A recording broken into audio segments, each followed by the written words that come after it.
Mr. Attorney General, thank you for your time today. Listening to the questions and the answers and your responses, what is coming clear to me as I listen to this is basically in your DOJ, the Biden DOJ, there are two tiers of justice.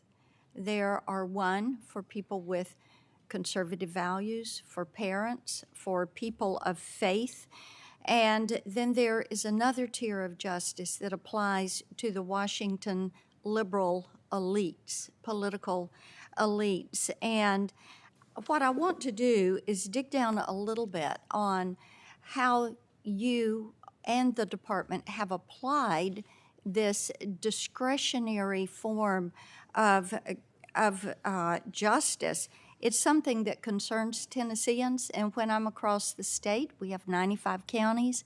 I visit each of them every year. And Mr. Attorney General, that comes up quite a bit. Much of it has come up in relation to the Dobbs decision. And the attacks and the violence there has increased from groups on the far left. It has not increased from pro-life groups. And since the Dobbs leak, there have been 70 pro-life pregnancy centers that were targeted. Only 2 of these activists have been indicted. There are 25 individuals that have been indicted under the FACE Act in just 5 months. So you see the disparity there. I appreciate you said that most of these attacks are carried out at night and that the protests take place during the day. So you say it's easier to identify and go after people that are carrying out a peaceful protest during the day rather than a firebombing at night. Is that correct? Yeah, if I could just say, I wish you would assure your constituents in all the counties that the Justice Department does not treat people in the way that is described. Well, then we treat like cases alike. We do not have one view. Okay, then let's talk about a specific case in Tennessee, the Hope Clinic. Are you familiar with that? I'm not familiar with it Okay, the specifically. Hope Clinic for Women is a pregnancy resource center in Nashville. And currently, you have gone out of your way to prosecute 11 individuals in Tennessee under the FACE Act. And are you aware that this clinic was the subject of an attempted firebombing with a Molotov cocktail? So we are very concerned about these kind of firebombings, and I agree with you. They're happening around Okay. the United States. The FBI has put its resources into this. We are investigating it in every way. We've offered rewards for anyone who has information. Let's talk about how these groups get classified. When we talked about the way parents of children were treated, and because they were concerned over what was being taught in schools, Senator Kennedy just went through that with you. You applied domestic terrorism as a term in couching that activity.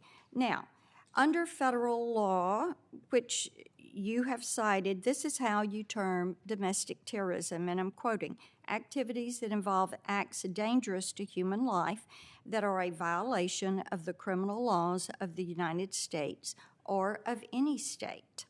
So under that definition, would you agree that firebombing a crisis pregnancy center constitutes an act of domestic terrorism? I would say yes, but I want to again disagree with your earlier characterizations. There was no memorandum about parents complaining to their school boards, and there was talking about firebombing pregnancy I understand, centers now. and there was no reference in that memo to would using agree domestic that terrorism. Firebombing Where it said yes, firebombing where domestic terrorism. it's at least domestic violence extremism. Okay, so then let's talk about the far left group Jane's Revenge, because they claimed responsibility for that.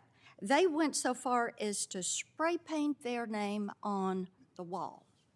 So do you intend to prosecute them? We intend, if we find them, to do that. There is a So you can't find them? if you have information about those groups, we Well, would be happy to. that is your job. That's right, and we go are ahead. putting heavy resources into this. We have found a group Say they're a that's, domestic terrorist organization. I would say it depends on, Revenge. it depends on who the took- people.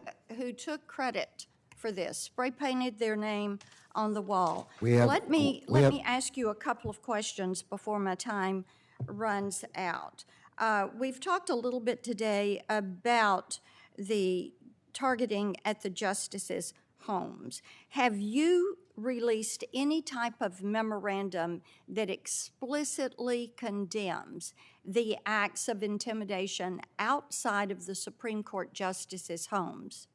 I have directly instructed the Marshal Service to send over 70 United States Marshals to prevent acts of violence and threats of violence outside those. Memo.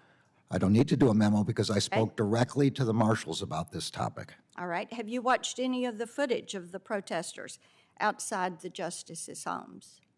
Unless I caught it on the news, I haven't specifically watched it. Are you investigating any of those individuals? You said, you know, you investigate protesters because they do their activity in the light of day. And most of the firebombings and things take place at night, but I would think the FBI knows how to investigate crimes. As that I take place at explained, night. our principal responsibility here is to protect the lives of the justices. We've put United But you States. haven't watched any of that footage. The United States Marshals are on scene, watching what happens on scene. Any of those individuals that were protesting at the justices' homes were there for any reason other than to try to intimidate the justices? The Marshal's job is to protect the lives of the justices, and they will arrest people who they think are threatening the lives of the justices. That's their job. Thank you, Mr. Attorney General. I have to say, people in Tennessee talk a lot about their frustration. They want to trust the DOJ. They want to be able to trust their government.